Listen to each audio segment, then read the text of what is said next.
Joining us now, you can watch him joining us here on YouTube. The Fan YouTube page is up and going, streaming all of our shows live at The Fan Milwaukee on YouTube. Use that @ symbol right on your keyboard, at The Fan Milwaukee. He is Paul Wollersheim, Dean of Students at Greendale Martin Luther, WBCA Hall of Fame coach. I could think of nobody better to get on than you, Mr. Wollersheim, for everything going on with the WIAA today. Thanks for coming on. Hey, no problem. Glad to be here. Okay, so last night, Travis Wilson from Wisconsin Sports Network tweets out that they decided that there wasn't enough support to even have a vote on talking about a shot clock for Wisconsin high school basketball. And it blew up nationally. Mike DeCourcy from the Sporting News, who covers college basketball and has done so for many years, has been on this show, absolutely was just appalled by the fact that that wasn't even a conversation. I've seen other national writers appalled by the fact that this isn't a conversation in Wisconsin as far as the shot clock goes. Your thoughts? Obviously, you've coached for quite some time, now retired, as far as if and when we think we'll ever get to this point of having a real shot clock. Well, you talked about Travis Wilson tweeting that out. His argument on this is that it's not going to matter, that it's not going to make for more college players. It's not going to make a difference, so to speak, with the game for developing players. If I'm reading him right. Right. And I just say, who cares? Because it's played in professional basketball. It's played in college basketball. It's played in more than half of high school basketball. It's the way the game's played. So why would we not want a shot clock, whether it's beneficial for one constituency of the high school, of our high schools, or not as good for this group or better for that group? It doesn't matter. Yep. This is part of the game. So, I mean, again, outside looking in, I've never coached high school basketball. But my outside view of this is if you're not a super athletic team, you don't want this. If you have a lot of athletes, you definitely want a shot clock at this point. Is that what it is? And is it because the rest of the state doesn't have super athletic teams outside of this portion of the state in Madison? Because of that most of these coaches don't want it and will not support it?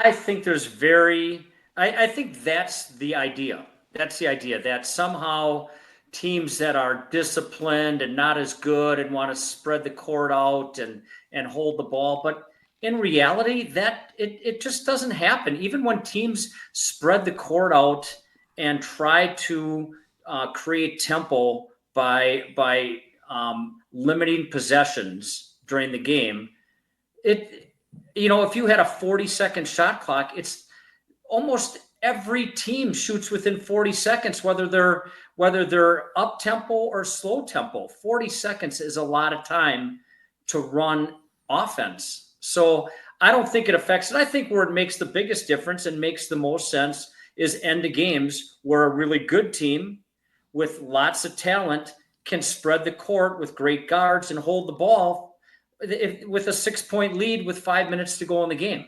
Correct. Yes. And see, that's the other part about it too. So, to Wilson's point of, well, it's not going to make them better one way or the other. But doesn't it get them ready more for college basketball by having it than versus not having it and then adjusting to that once you're on the floor, or no? Well, yes. I mean, we're talking about such a small group of players that play college basketball. Correct. Number one. So that's not, I don't think that's the reason to put it in, because you could make a case that those kids are still going to get recruited, whether there's a shot clock or not. The case I think to be made for putting it in is that's the way the game of basketball is played. It's just, that's the game. So if it's played in professional and college and more than half of the high schools across the country, why wouldn't we do it? And I don't want to hear about money. Every school district, I mean, we got high schools with domed outdoor practice facilities. Really? Yes.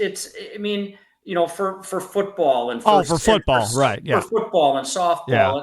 I mean, People find the money. There's no way that these schools aren't going to find the money across the state to get a shot clock in and figure it out. If more than half the states have figured it out. Wisconsin high schools and Wisconsin administrators and athletic directors can figure out how to put them in.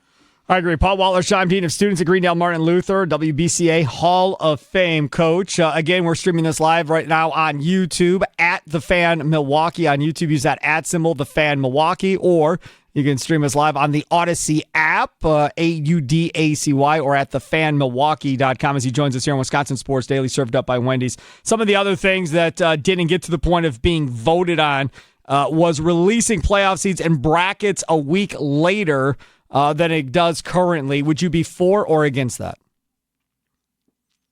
Are they talking about a week before the playoffs? Yes. Yeah. It used to be that you knew the group of schools that were in your bracket before the season started. Correct.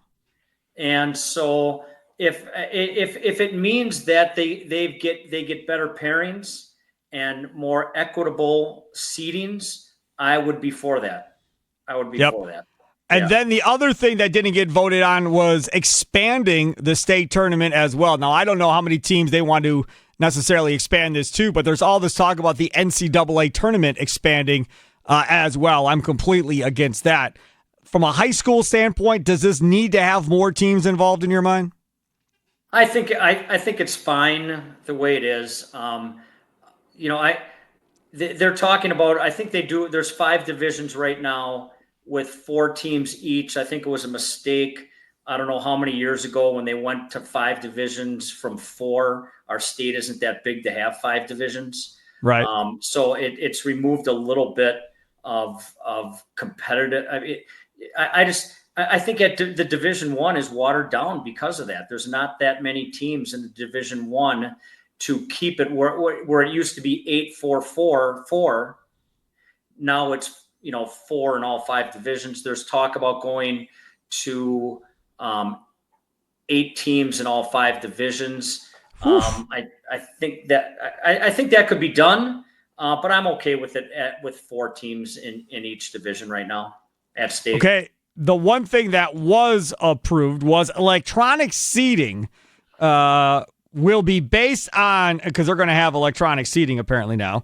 Unofficial electronic seeds will be released week 30, January 30th for girls, and week 31, which is February 6th for boys. The electronic seating will be based on the following factors: own winning percentage and overall strength of schedule, opponent's winning percentage, opponent's winning percentage, defeated opponent's winning percentage, and defeated opponent's winning percentage, with the weights of winning percentage and overall strength of schedule to be published in the season regulations. That was voted on 10-0 to approve that electronic seating.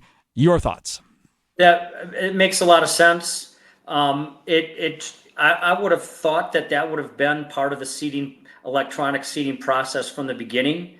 I don't know why it hasn't been. And what's happened is teams have noticed that if I play a weak schedule and rack up a lot of wins, I'm getting a higher seed than teams that are playing in tough conferences and tough non-conference schedules and getting a lower seed. And so you end up with a 3 versus I don't know where that ends up. Let's just say, a 3 versus a 13 or a 3 versus a 14, and the 14s winning the game handily because they just had a tougher schedule and right. were a better team.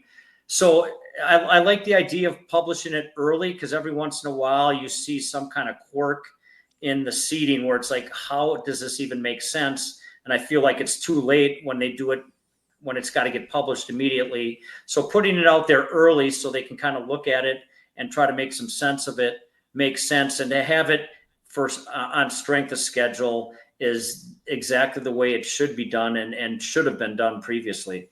I'm all about using computer formulas for everything. I'm all about using computer formulas for the college football playoffs, taking people out of it. I'm about using computer formulas for the NCAA tournament, taking people out of it.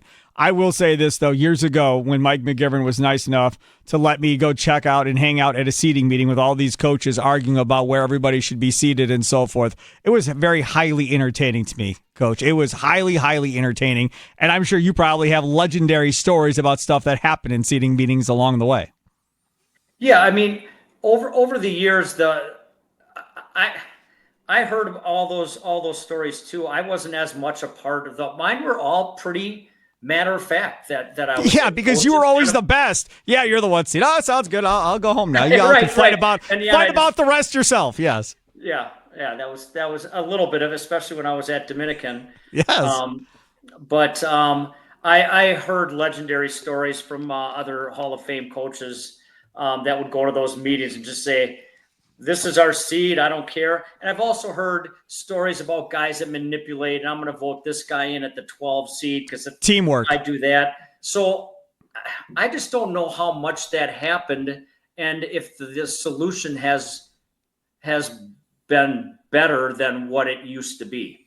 I don't know, but if they can tighten up the electronic seating, it's nice not having to go anywhere, and then be transparent about it early in the process, right? So we all kind of know what's going on. That makes sense to me. Paul Wollersheim, Dean of Students at Greendale Martin Luther, WBCA Hall of Fame coach. Are you still retired, or have you changed your mind yet? Still retired, but I got to get ready for practice right now a little bit for my my. I thought you said you're retired. I can still coach the little guy.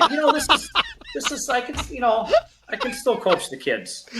I'm sorry, man. You coaches, man, you're going to coach, all of you are going to coach the day you're dead. Because then when your kid gets older and then he has kids, grandpa's going to coach us. Don't worry about it. Y'all just can't give it up by that time. Well, whatever. You'll be fine. You'll be all good. Yeah, you'll still have your brain intact. Paul Wollersheim, Dean of Students at Greendale Martin Luther, WBCA Hall of Fame coach. Love having him on. Coach, thanks for coming on, man. I appreciate you. Yeah, no problem. Thank you.